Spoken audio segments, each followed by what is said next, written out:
Bago ko simulan ang kwentong ito, huwag kalimutang mag-subscribe para updated kayo sa mga bagong kwentong paparating. Mabait at malakas na albularyo, kinulam ng kapitbahay. Sa isang liblib na baryo sa lalawigan ng Quezon, kilala si Mang Enrico bilang mabait at malakas na albularyo.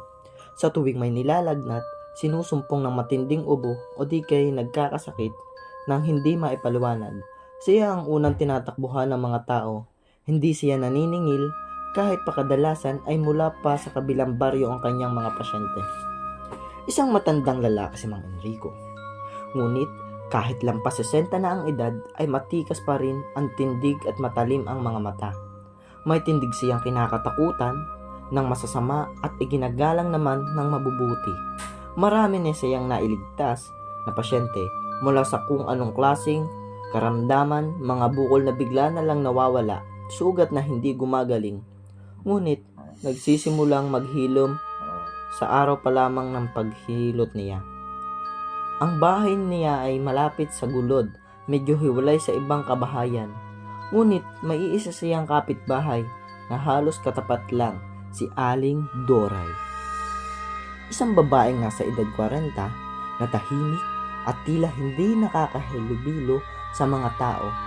Si Aling Doray ay matagal nang sinasabing may iba. Hindi siya nagsisimba, hindi rin siya nagkakaroon ng bisita. Madalas ay nakakulong siya sa loob ng bahay. Ngunit tuwing gabi, may nakakarinig ng kakaibang pabulong mula sa kanyang bakuran. May mga pumapaimbulog na mabahong usok at minsan may mga hayop na tila naiiyak habang nagtatakbuhan palayo sa kanyang paligid. Ngunit hindi ito pinansin ni Mang Enrico. Walang pakialamanan. Basta ako, tutulong sa nangangailangan. Ang palagi niyang sinasabi kapag tinatanong ukol kay Aling Doray. Isang hapon, dumating sa bahay ni Mang Enrico ang isang babae. May edad 30, halatang bagong salta sa baryo. Tulungan niyo po ako, Mang Enrico. Ilang linggo na pong hindi makalakad ang anak ko. Parang may mabigat na nakadagan sa kanyang katawan. Pagmamakaawa ng babae. Hindi nag-atubiling tumulong si Mang Enrico. Agad niyan tinungo ang bahay ng babae at doon niya nakita ang batang lalaki. Nakahiga, nakadilat ang mata, ngunit tila wala sa ulirat. Ang kanyang katawan ay nanginginig tuwing hahawakan sa dibdib. Hindi ito karaniwang sakit, bulong ni Mang Enrico. Kumuha siya ng langis, ugat ng damong ligaw at itim na bato na siyang sagrado. Pinahiran niya ang noo ng bata, sabay bulong ng mga sinaunang panalangin, alam lamang ng mga tunay na albularyo. Makalipas ang kalahating oras, napaiyak ang bata at unti-unting nakagalaw. Nagsigawan sa tuwa ang kanyang ina. Lingid sa kaalaman ng marami, nakita ni Aling Doray ang buong panggagamot. Mula sa likod ng mga talahib, kita sa mga mata niya ang pagkayamot. Parang may kinikimkim na galit. Kinagabihan, habang umuuwi si Mang Enrico mula sa pagtulong sa baryo, nadaanan niya ang bakuran ni Aling Doray. Tahimik, ngunit may nararamdaman siyang kakaiba sa hangin.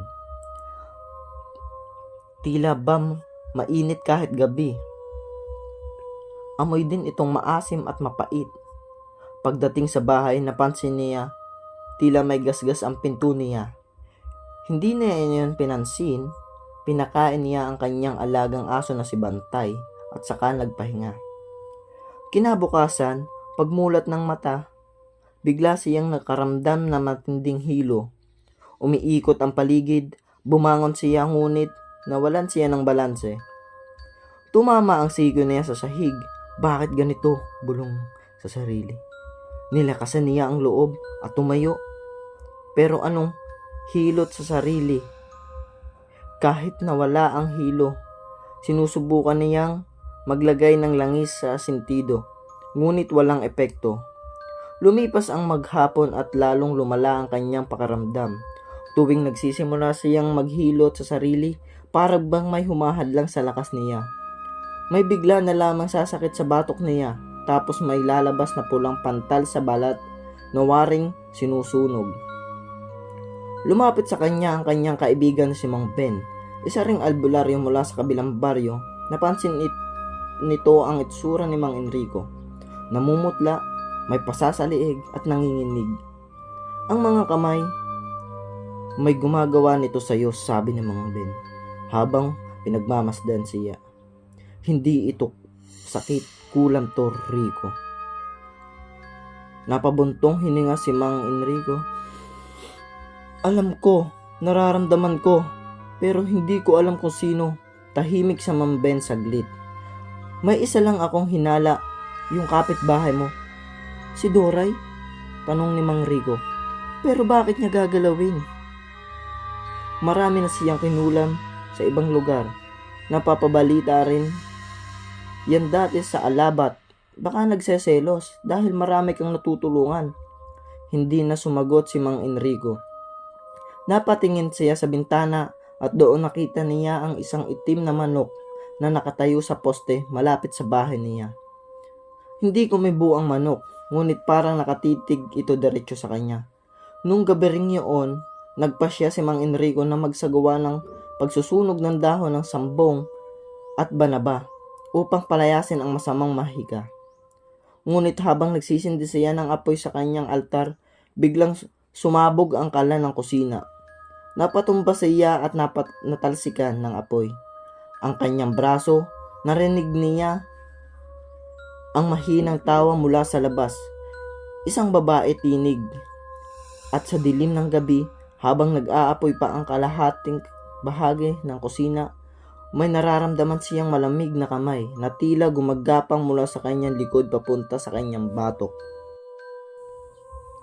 Napasinghap si Mang Enrico nang maramdaman niya ang malamig na kamay na dumadampi sa kanyang batok. Agad siyang napalingon, ngunit wala siyang nakita. Ang apoy sa kanyang kusina ay unting-unting namamatay na parang may humihigop sa init nito. Hawak ang kanyang braso na may sugat. Sa pagkakatalsik ng apoy, bumalik siya sa altar. Tinapalan niya ito ng dahon ng bayabas na binanlian niya ng ininit. Sabay, dasal. Ngunit hindi gaya ng dati. Hindi tumalab ang kanyang panggagamot. Mas lalong kumirot ang sugat para bang may tumutusok. Mula sa loob, masyado nang malakas ang pakapangyarihang gumagapos sa iyo, bulong ni Mang Enrico sa sarili. Kinabukasan, bumalik si Mang Ben. Dala ang ilang mga halamang gamot at isang bagay na bihira nitong gamitin. Isang balat ng bayawak na pinatuyo sa ilalim ng araw. Sa loob ng 9 na araw.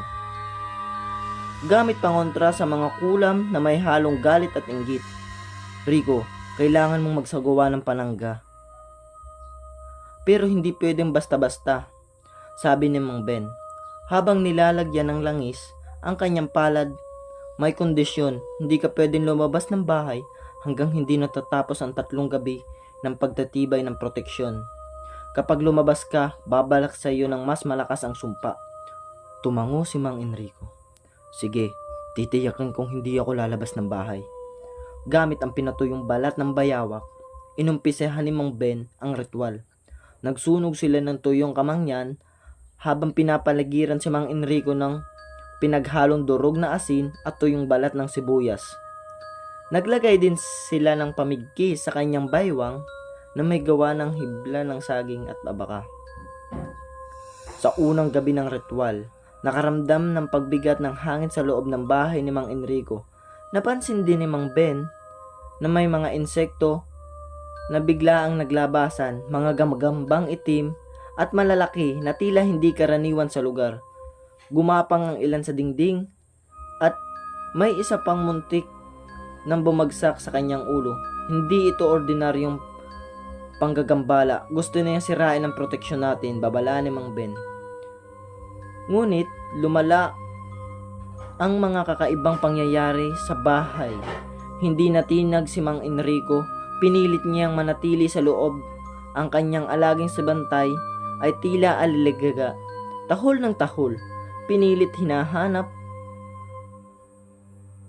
Pinagmulan ng panganib pero hindi makita. Tila nawalan ng malay, dahang-dahang nawala ang usok, ang lamig, at ang kakaibang presensya.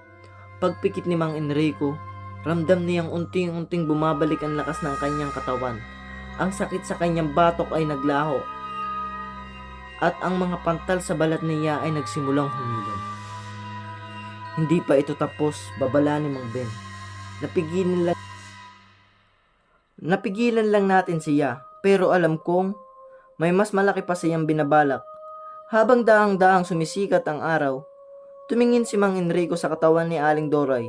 Sa labas, wala nang malay, ngunit may bakas ng ngiti sa labi. At sa di kalayuan, may narinig silang tinig ng matandang babae. Ipagdasal ninyo na hindi magising ang anak niyang pinaglihi sa dilim. Hindi mapakali si Mang Enrico. Buong araw, kahit unti-unting bumabalik ang kanyang lakas, ang huling tinig na narinig niya bago sumikat ang araw ay tila nanunuot sa kanyang diwa. Ipagdasal ninyo na hindi magising ang anak niyang pinaglihi sa dilim. Habang nag-aalmusal sila ni Mang Ben ng lugaw at tinapa, biglang nagsalita ang matanda.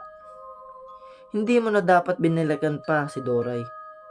Pero ang babala kagabi, hindi galing sa kanya, iba yun. Ibang nilalang ang bumulong sa atin.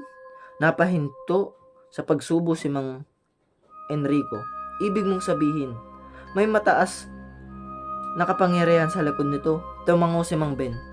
Hindi lang ito tungkol sa selos ni Doray. Meron siyang pinangangailanganan. Isang nilalang na binigyan siya ng lakas at yung tinatawag nilang anak ng dilim. Kung totoo man yun, hindi basta-bastang kulam ang dala niyon. Manggigibayan ng buong baryo kapag nagising. Nagsimulang gumalaw si Aling Doray. Kinahaponan, dinala nila siya sa maliit na kubo malapit sa punong balete, sa tabi ng ilog. Hindi siya iginapos, ngunit pinaligiran nila ng pangangailagang asin, ugat ng buntot pusa at langis ng luyang dilaw. Sa unang tingin ay para lamang siyang pagod na pagod, ngunit sa tuwing lalapit sa Mang Enrico, nagiging malamig ang hangin. Tuwing tinitignan siya ni Doray, nararamdaman niya ang pangangatog ng tuhod niya. Bakit mo ako kinulam? Tanong ni Mang Enrico sa kanya. Ngunit hindi sumagot si Doray, bagkus ngumiti lang ito. Isang ngiting walang emosyon, isang ngiting parang walang buhay. Maya-maya, napalingon si Mang Enrico sa langit. Biglang dumilim. Kahit pa maliwanag ang hapon, mula sa malayo ay may napansin silang makapal na ulap na tila umiikot sa iisang punto, malapit sa bahay ni Aling Doray. Magsisimula na, bulong ni Mang Ben. Hindi na siya ang problema, ang anak niyang pinagli sa dilim. Gumising na. Sa oras ding iyon, isang matandang babae ang naglakad mula sa kagubatan. Balingkinitan, puti ang buhok at may suot na pulang saya. Lumapit ito kay Ben. Siya si Lula Sising, sabi ng Mang Ben. Isa sa mga matatandang tagapangalaga sa kabilang bundok. Hindi siya basta-basta nagpapakita. Tumango si Lola Sising. Pinigilan ninyo ang ina, pero hindi nyo nabura ang ugat ng sumpa. Kailangan ninyong hanapin ang sisidlan bago tuluyang makawala ang bata. Anong sisidlan? Tanong ni Mang Enrico. Ang sisidlan ay isang bagay, hayop o katawan ng tao kung saan inilalagay ang diwang itim ng nilalang. Kapag nabasag ang sisidlan, doon lalabas ang pinaglihi sa dilim. Napahigpit ang hawak ni Mang Enrico sa kanyang tungkod. Paano namin malalaman kung ano ang sisidlan? Makikita lang ito kapag ang taong may dalisay na paningin ay titignan ito sa ilalim ng sinag ng buwan. Isa lang sa inyo ang pwedeng makakita. Dumating ang gabi sa kalagitnaan ng dilim na kalangitan. Tahimik na naglalakad si Mang Enrico at Mang Ben patungo sa bahay ni Doray. Kasama nila si Bantay na hindi tumitigil sa pag-ikot-ikot at pag-ungol, tila may naaamoy. Sa ilalim ng buwan, May napansin si Mang Enrico sa loob ng bahay. Isang lumang duyan sa silong, tila bagong linis. May kumot na makapal at sa ilalim nito ay may mabigat na bagay. Nilapitan niya ito dahan-dahan. Pagbuka niya ng kumot, bumungad ang isang manikang yari sa mga tuyong dahon. Sinulid at buhok ng tao. May nakasulat sa katawan nito, mga salitang hindi niya mabasa. Ngunit nararamdaman niyang puno ng puot. Napaatras si Mang Enrico. Ito yun. Wasakin mo, bulong ni Lola Sising. Mula sa likod, pero maingat. Kapag nasira mo yan, posibleng lumabas ang diwa at kung mahina ka, ikaw ang sasapian. Humugot ng malalim na hininga si Mang Enrico. Kinuha niya ang itim na bato at ipinatong sa ibabaw ng manika. Sabay buhos ng langis ng niyog na may halong abuhin na may abo ng halamang tagpo. Biglang nagliyab ang manika, kasabay ng apoy. May narinig silang matinis na iyak mula sa loob ng lupa. Parang tinig ng sanggol na sumisigaw, ngunit may halong puot. Umangat ang alikabok at nag-umpisang umikot sa loob ng bahay.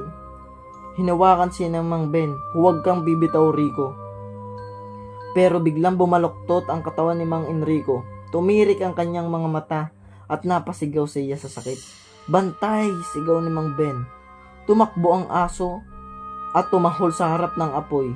Nang tumalon ito sa gitna ng duyan, biglang naputol ang iyak.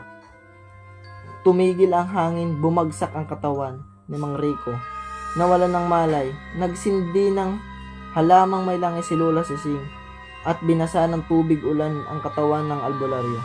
Ilang minuto ang lumipas bago siya magmulat. Nasaan ang manika? Tanong niya. Wala na, natunaw. Pero may kailangang isakripisyo para hindi makawala ang anak sa dilim, sagot ni Lola Sising. At mukhang ang alaga mong si Bantay ang naging tagapagpigil. Napatingin si Mang Enrico sa gilid. Wala na si Bantay, tanging abo at isang markang hugis bilog na may 3 tuldok ang naiwan sa sahig. Kinabukasan, gumising si Aling Doray. Nanginginig ang kanyang katawan. Wala na ang kanyang lakas. Hindi na siya makatingin ng diretsyo sa mata ng kahit na sino. Hindi ko na alam kung sino ako, bulong niya. Lumapit si Mang Enrico. Hindi pa huli ang lahat. Maaari kang magsimulang muli. Pero huwag ka nang babalik sa dilim. Tahimik si Doray sa wakas. Tumulo ang luha sa kanyang mga mata. Ngunit sa ilalim ng lupa, malalim sa bahagi ng gulod, may isang batong hinukay ng ugat ng puno. Mula rito, may sumisingaw na init at isang maliit na mata ang unting-unting bumubukas.